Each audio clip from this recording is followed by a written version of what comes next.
Assalamualaikum warahmatullahi wabarakatuh. Saya Fitriana Jufripe, dosen tetap di Universitas Patria Arta, Prodi Kebidanan Fakultas Kesehatan. Mata kuliah yang saya ampu adalah mata kuliah Pelayanan KB dan Kesehatan Reproduksi. Mata kuliah Pelayanan KB dan Kesehatan Reproduksi ini mempunyai bobot 3 SKS dalam satu semester. Deskripsi mata kuliah Pelayanan KB dan Kesehatan Reproduksi memberikan mahasiswa kesempatan memahami, menjelaskan konsep hak-hak kesehatan reproduksi, upaya dan deteksi dini, serta memberikan asuhan keluarga berencana. Adapun capaian pembelajaran mata kuliah Pelayanan KB dan Kesehatan Reproduksi yaitu 1. Memahami konsep dasar pelayanan kesehatan reproduksi. Kedua, memahami aspek legal dalam pelayanan kesehatan reproduksi dan KB. Ketiga, memahami kesehatan wanita sepanjang siklus kehidupan wanita. Keempat, memahami kesehatan reproduksi wanita dalam perspektif gender, dimensi sosial, dan permasalahannya. Kelima, memahami masalah gangguan kesehatan pada wanita. Keenam, melakukan deteksi dini komplikasi permasalahan kesehatan yang terintegrasi dengan pengabdian masyarakat. Kedelapan, konsep psikologi dan gizi seimbang dalam kehidupan dan siklus perempuan. Kesepuluh, memahami konsep kependudukan di Indonesia. Ke-11, memahami konsep perkembangan KB di Indonesia. 12, menjelaskan berbagai macam dan metode KB berdasarkan evidensi basic dan praktis. Ke-13, melakukan konseling dalam pelayanan KB. Ke-14, melakukan dokumentasi dan pelaporan serta rujukan kesehatan reproduksi dan KB. 15. Melakukan layanan kesehatan reproduksi sesuai dengan kewenangan bidan. Adapun pokok bahasan atau materi dalam pelayanan KB dan kesehatan reproduksi yaitu 14 kali pertemuan. Di antaranya, pertama, konsep dasar kesehatan reproduksi.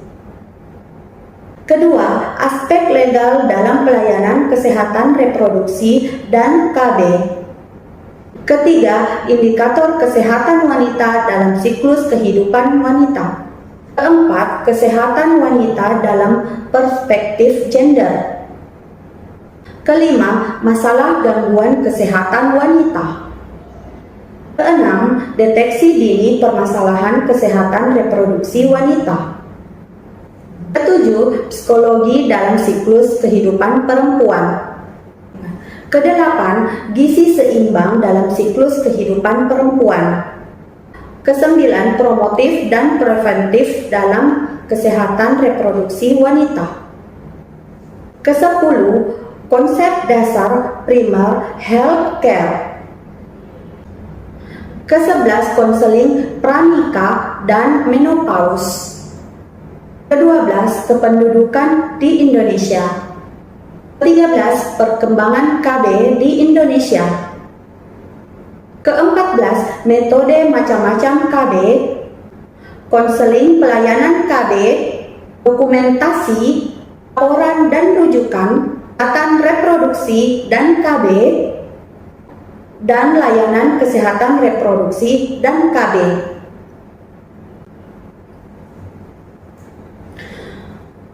Nah, metode yang saya gunakan dalam pembelajaran ini yang pertama adalah metode ceramah. Dalam proses pembelajaran baik materi maupun praktik, saya menggunakan buku acuan yang terbaru dan referensi jurnal yang terbaru pula. Nah, metode yang saya gunakan dalam pembelajaran ini yang pertama adalah ceramah, di mana proses pembelajaran baik materi ataupun praktik Saya menggunakan buku acuan yang terbaru dan referensi-referensi jurnal yang terbaru dalam mata kuliah pelayanan KB dan kesehatan reproduksi. Yang kedua adalah diskusi kelompok. Ada materi yang kemungkinan besar yang kita bagi menjadi beberapa kelompok, dan materi atau permasalahan-permasalahan akan kita diskusikan, menjelaskan dan mempresentasikan apa yang menjadi tema dalam kelompoknya, dan di setiap kelompok diharapkan saling memberikan pertanyaan yang menjadi bahan diskusinya. Dan metode yang terakhir adalah metode praktik. Praktik diharapkan kepada mahasiswa untuk aktif dan sudah mempelajari teori pelayanan KB dan kesehatan reproduksi. Diharapkan yang pertama, siswa mampu secara mandiri untuk melakukan praktik penyuntikan KB atau pemasangan IUD atau pencabutan IUD serta implan, mengetahui bagaimana cara memberikan pil KB yang tepat kepada pasien. Metode penilaian di sini dibagi menjadi 4 kategori, yaitu pertama, kehadiran. Kedua, tugas makalah dan video. Ketiga, ujian tengah semester. Dan keempat adalah penilaian UAS. Media pembelajaran yang saya gunakan dalam perkuliahan pelayanan KB dan kesehatan reproduksi yaitu berbentuk PowerPoint, modul praktikum atau daftar tilik pada saat melakukan demonstrasi atau simulasi dalam laboratorium. Selanjutnya, untuk sistem evaluasi saya menggunakan penilaian kehadiran, UTS, UAS, tugas dan praktikum.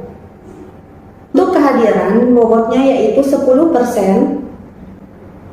Untuk UTS sebanyak 30%, UAS 45%, tugas 25%, dan praktikum 30%. Selanjutnya saya akan menampilkan salah satu cuplikan video pada saat melakukan Zoom meeting.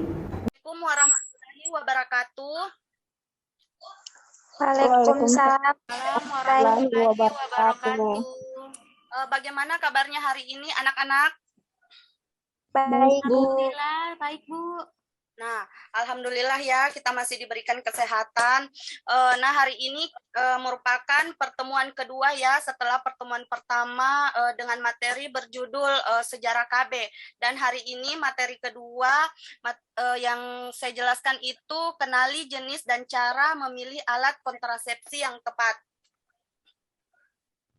Ya, Bu. Nah, di sini setiap pasangan memerlukan memilih alat kontrasepsi yang mana yang cocok dan aman digunakan untuk menunda kehamilannya. Untuk mencegah kehamilan, tidak sedikit pasangan yang lebih mengandalkan penggunaan alat kontrasepsi. Kontrasepsi apa saja? Yaitu pertama pil KB. Nah, di sini pil KB merupakan alat kontrasepsi yang paling umum digunakan. Alat kontrasepsi ini mengandung hormon progestin dan estrogen untuk mencegah terjadinya ovulasi. Pil KB ini pada umumnya sangat efektif dengan tingkat kegagalan 4%. Terus kekurangannya sulit dilakukan bila pasangan kerap mengalami ejakulasi dini, tidak memberikan perlindungan terhadap penyakit menular seksual. Terus bagi Anda yang pasangan yang sedang ingin menunda kehamilan, berbagai pilihan alat kontrasepsi di atas bisa dipilih sesuai dengan kenyamanan dan kebutuhan masing-masing. Mungkin cukup sekian materi saya hari ini. Terima kasih atas kesempatannya. Ada pertanyaan? Tidak ada, Bu. Tidak ada, Bu. Tidak ada, Bu. Cukup. Oh iya, terima kasih. Kita ketemu minggu depan ya dengan materi yang baru. Assalamualaikum warahmatullahi wabarakatuh. Waalaikumsalam warahmatullahi wabarakatuh. Terima kasih, Bu. Warahmatullahi wabarakatuh. Terima kasih, Bu.